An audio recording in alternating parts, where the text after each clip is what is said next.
اگلا سوال رئیس احمد صاحب کا ہے۔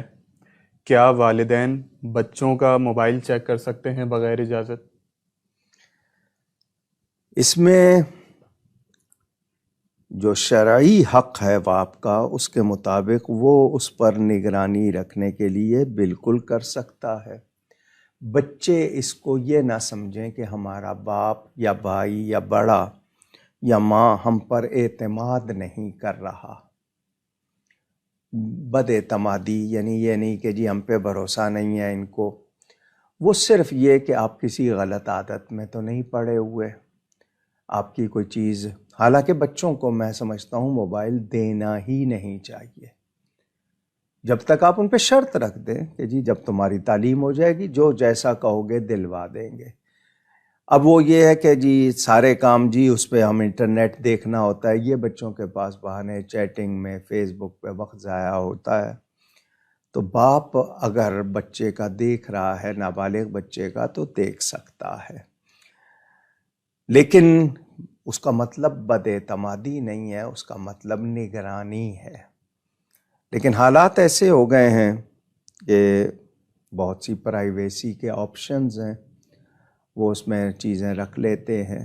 تو میں تو یہی کہوں گا کہ کم سن بچوں کو دینا ہی نہیں چاہیے، بلکہ آپ چھوٹے بچوں کے ساتھ کھلونوں کے طور پہ ان کے ہاتھ میں تھما دیتے ہیں۔ اس کی ریڈیشنز ہوتی ہیں جو آپ کے جسم پر اور آپ کے مزاج پر، دماغ پر اثر کرتی ہیں۔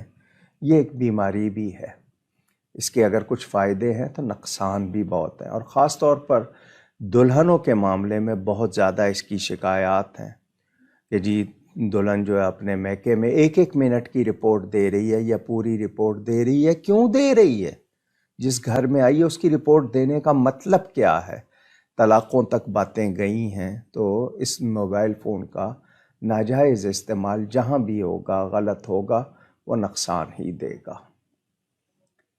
اگلا سوال نیو یارک یونائٹڈ اسٹیٹس سے علی زہیب صاحب کا ہے کہ لاک ڈاؤن سے پہلے حالات بہت اچھے تھے مگر لاک ڈاؤن کے بعد سے حالات بہت خراب ہیں، کوئی وظیفہ بتا دیجیے۔ حالات خراب ہونے کا مطلب ماحول کا ہے یا ان کے اپنے حالات ہیں؟ وظائف یہ ہے کہ جی ہمیں سب سے زیادہ استغفار، اللہ تعالیٰ کی بارگاہ میں توبہ، استغفار، اور اپنے اعمال کا خود محاسبہ، اپنا احتساب خود کریں، جائزہ خود لیں کہ میں کیا کیا غلطیاں کر رہا ہوں، میں اپنی غلط عادتوں پہ قابو پاؤں، میں کتنا وقت کتنی چیزوں میں ضائع کرتا تھا، میں کوئی تعمیری کام کروں۔ یہ بھی آپ نے دیکھنا ہے خوراک کے معاملے میں، اپنی صفائی ستھرائی کے معاملے میں، مزاج، صفائی ستھرائی صرف کپڑوں کی نہیں، اندر کی بھی، زبان کی بھی، سوچ کی بھی، ماحول کی بھی، اور کثرت سے استغفار پڑھیں۔ اس کے علاوہ متعدد دعائیں میرے پیج پہ میں نے ان دنوں میں چڑھائی تھیں جو پڑھنی چاہیے، اور اس کا ذکر کرتا رہتا ہوں۔